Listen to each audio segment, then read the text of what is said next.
Hi friends, എല്ലാവർക്കും നമസ്കാരം. ഇന്ന് ഞാനിവിടെ തയ്യാറാക്കാൻ പോകുന്നത് ഒരു ഉള്ളിച്ചമ്മന്തിയാണ്. ഞാൻ ചെറിയ ഉള്ളി വെച്ചിട്ടാണ് ചെയ്യുന്നത്. നമുക്ക് ദോശ, ഇഡ്ഡലി, ചോറ് ഇവയുടെ കൂടെയൊക്കെ നല്ല കോമ്പിനേഷനാണ്. വളരെ ഈസി ആയിട്ട് ചെയ്യാൻ പറ്റുന്ന റെസിപ്പിയാണ്. നിങ്ങളിത് ട്രൈ ചെയ്ത് നോക്കുക. എൻ്റെ ചാനൽ ആദ്യമായി കാണുന്നത് സബ്സ്ക്രൈബ് ചെയ്യാനും അതിൻ്റെ അടുത്ത് കാണുന്ന ബെല്ലൈക്കൻ ക്ലിക്ക് ചെയ്യാനും മറക്കരുത്. എന്നാൽ മാത്രമേ ഞാനിന്ന് വീഡിയോസിൻ്റെ നോട്ടിഫിക്കേഷനൊക്കെ നിങ്ങൾക്ക് കിട്ടിയാൽ. അപ്പം നമുക്ക് ഉള്ളിച്ചമ്മന്തി ഉണ്ടാക്കാൻ തുടങ്ങാം.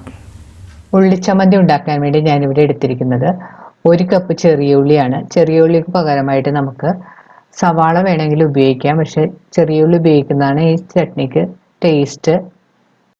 ഇനി വേണ്ടത് 5-6 ഉണക്കമുളക്. ഉള്ളി ഞാൻ ഇതുപോലെ കഷ്ണങ്ങളായിട്ട് മുറിച്ച് വെച്ചിട്ടുണ്ട്.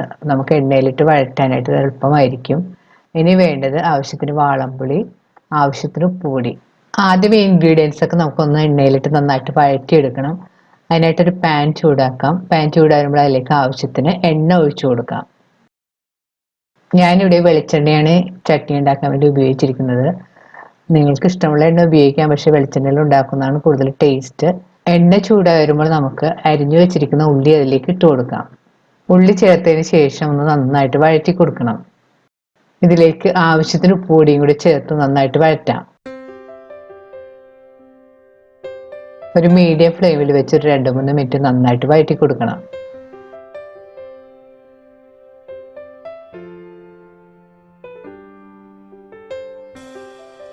ഇപ്പോൾ ഉള്ളിയൊക്കെ ഒന്ന് സോഫ്റ്റ് ആയിട്ട് വന്നിട്ടുണ്ട്. ഈ സമയത്ത് നമുക്ക് ഇതിലേക്ക് ഉണക്കമുളകും പുളിയും കൂടി ചേർത്ത് വീണ്ടും നന്നായിട്ട് വഴറ്റി കൊടുക്കണം. മുളകൊക്കെ ഒന്ന് മൂത്ത് ഉള്ളിയൊക്കെ ഒരു ബ്രൗൺ കളറായി വരുന്നവരെ വീണ്ടും നമുക്ക് നന്നായിട്ട് വഴറ്റി കൊടുക്കാം.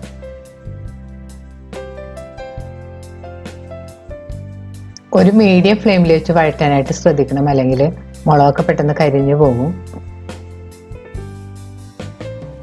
ഇപ്പോൾ മുളകൊക്കെ നന്നായിട്ട് മൂത്ത് ഉള്ളിയൊക്കെ ചെറിയ ബ്രൗൺ കളറായി തുടങ്ങിയിട്ടുണ്ട്. ഈ സമയത്ത് നമുക്ക് സ്റ്റവ് ഓഫ് ചെയ്യാം.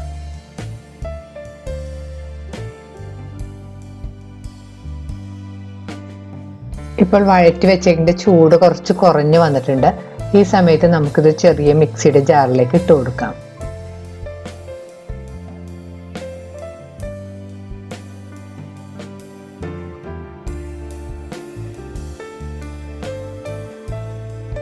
ഇനി മിക്സി മൂടിയതിന് ശേഷം ഇതൊന്ന് നന്നായിട്ട് അരച്ചെടുക്കണം. ആവശ്യമുണ്ടെങ്കിൽ കുറച്ച് വെള്ളം കൂടെ വേണമെങ്കിൽ നമുക്ക് ചേർത്ത് കൊടുക്കാം. ഞാനിവിടെ മിക്സിയിലിട്ട് അടിച്ചെടുത്തതാണിത്. ഇതൊന്നും കൂടെ അരയാനുണ്ട്. നമുക്ക് കുറച്ച് വെള്ളം കൂടെ ചേർത്തതിന് ശേഷം ഇതൊന്നും കൂടെ അരച്ചെടുക്കാം. ഇപ്പോൾ ചട്നി കാണുന്ന പോലെ നന്നായിട്ട് അരച്ചെടുത്തിട്ടുണ്ട്. ഇനി നമുക്ക് ഈ ചട്നി ഒരു ചെറിയ ബൗളിലേക്ക് മാറ്റാം.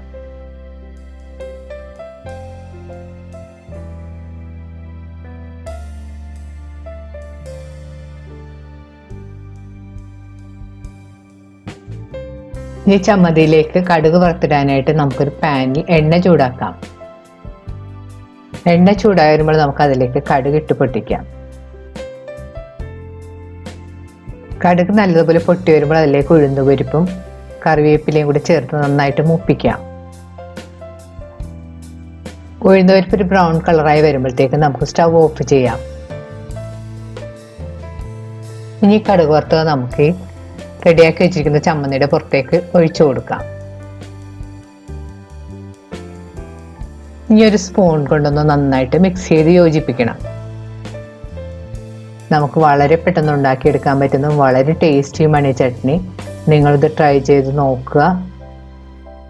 ഈ ഉള്ളിച്ചമ്മന്തി നമുക്ക് ദോശ, ഇഡ്ഡലി, ചോറ്, കപ്പ ഇവയുടെ കൂടെയൊക്കെ നല്ല കോമ്പിനേഷനാണ്. നിങ്ങളിത് ട്രൈ ചെയ്ത് നോക്കുക. തീർച്ചയായും നിങ്ങൾക്കിത് ഇഷ്ടപ്പെടും. ഈ വീഡിയോ ഇഷ്ടപ്പെടുകയാണെങ്കിൽ ലൈക്കും ഷെയറും കമൻറ്റും നിങ്ങളുടെ ഫ്രണ്ട്സുമായിട്ടൊക്കെ ഷെയർ ചെയ്യാനും മറക്കരുത്. വീണ്ടും ഇതുപോലുള്ള നല്ല റെസിപ്പിയുമായി നമുക്ക് കാണാം. Thank you.